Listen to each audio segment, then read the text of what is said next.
Thank you, Mr. Chairman. The word I heard most here this morning was the word common sense. And I could tell you my short time here in Washington, the 10 months that I've been here, I found that common sense is not as common here as it is in Pennsylvania, Illinois, or Arkansas, or Colorado. I think we all agree that farmers have a vested interest in conserving and protecting their land, and the agricultural sector is vital to our nation's economy. And also, people may not realize it is vital to our country's national security. It is very, very important that America continues to produce its own food, and I'm very concerned about that.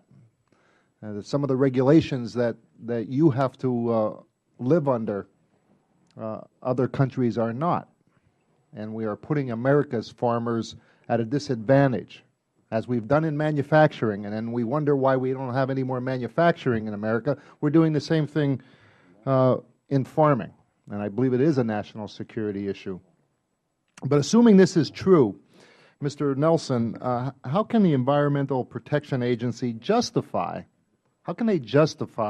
imposing these burdensome regulations on American farmers?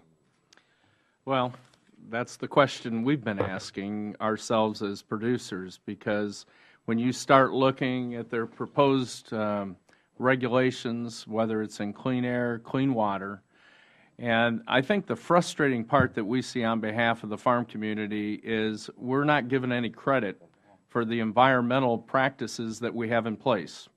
Case in point, over the last 2 decades, we've reduced the use of pesticides almost 30% through biotechnology that we use in our crops. Secondly, we probably use 25% less fertilizers over the last 2 decades.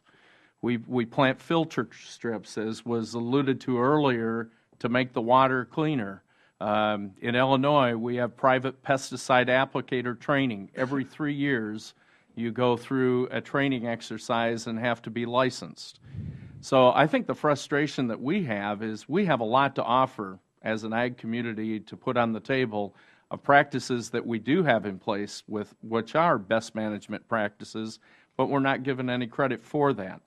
And I think that's the frustration that we see in the justification of the EPA.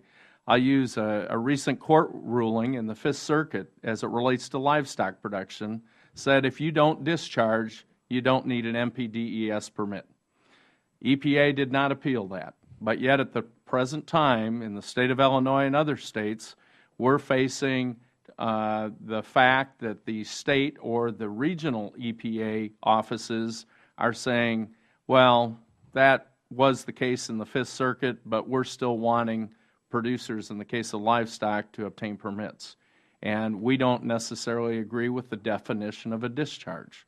So I think we're wrestling right now on that segment the same as we are with this general permit, of which we tried to have input into the drafting of that, and the final stages of that permit look far different than they did in the drafting phase. So it's a very difficult question to answer, but in the eyes of agriculture, we have a lot of question marks of how they can justify doing this and taking what we've said today and the production side of what we do best in producing a safe, abundant food supply and trying to hinder that.